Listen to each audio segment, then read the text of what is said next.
All right, gang, what's going on? Wargame Minis back again. And today we are going to talk a little bit about scoring, objectives, and victory conditions, and some of the other things that make Clash of Steel unique, especially versus the very similar Flames of War and World War III Team Yankee games. All right, so first things first, we're going to talk about your mission setup. So every Clash of Steel starter set comes with 6 mission setup cards and 9 mission rules cards. So these cards are what you're going to use to determine what mission you're going to play and the rules that apply for that mission. Mission setup cards, they show where your deployment zones are, they show where objectives are placed, and where reserves arrive from. The mission rules cards determine what rules apply to that game, and they also determine game length as well. Players can either draw the cards randomly to determine their mission scenario and rules, or they can just select what they want to use. All right, so next we're going to talk about objective markers and the cards associated with them. One of the cooler aspects of the game, in my opinion. Objective markers are another item that comes in every starter set, and every game you're either going to have 2 to 3 objective markers. All right, so as you can tell, every objective marker has a number on it, and they are approximately 3 inches in diameter. So the numbers on the objective marker are critical for the cards that also go with the objective markers. The cards associated with each objective add special rules to that objective on how you can score it. They're initially placed face down, and then you reveal them based off the objective number and the turn number. Okay, so that means turn 1, at the start of the game, you reveal that objective's card. Objective 3's card isn't revealed until turn 3. Which is a pretty cool mechanic in my opinion, because you can start scoring objectives before the cards are activated on them, right?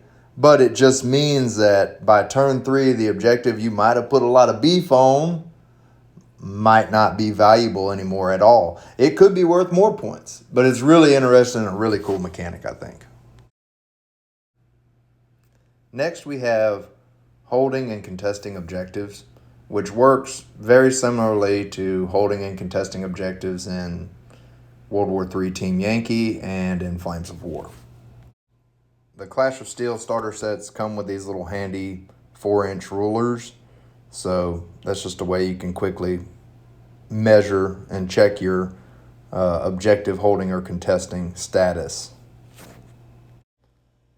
To hold or to contest an objective, a unit has to have at least one team within 4 inches of the objective, and it can't have moved at dash speed during its turn.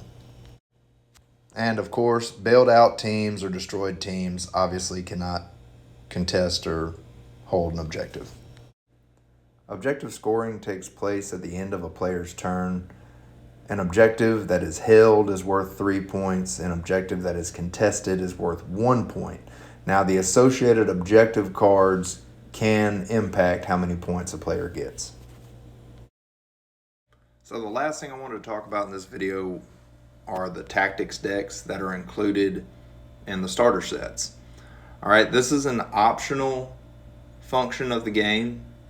Players can either share a deck or they can have their own individual tactics decks. These cards give you certain buffs, as you can tell in the picture, and the way it works is at the start of the game, a player draws 3 tactics cards. Those cards can be used during different phases of their turn or the opponent's turn, depending on what's specified on the card. At the start of each turn, a player is instructed to draw 1 tactics card. They can then discard any number of tactics cards they want to and draw that many more in return. So if you're not getting the cards you want, or if they're not working for your force, you can kind of do some deck burning, essentially to try to get the cards that you need to be able to carry out your plans on the battlefield. Players in Clash of Steel can score points either through the objectives or by destroying enemy units. So an enemy unit that's destroyed is worth 3 victory points. The points are tallied, and at the end of the game, the player with the highest amount of points wins. Now, this doesn't matter if their formation was broken or completely destroyed. The player with the highest points wins. The objectives go hot turn 1. So it's very critical that players immediately start trying to get on the objectives and score points. I feel like it forces that immediate action, and really it keeps games very interesting, having to move between the objectives and understanding that the cards associated with the objectives could change the course of the game. So it's very cool. It's very interesting. It's a great game, I think.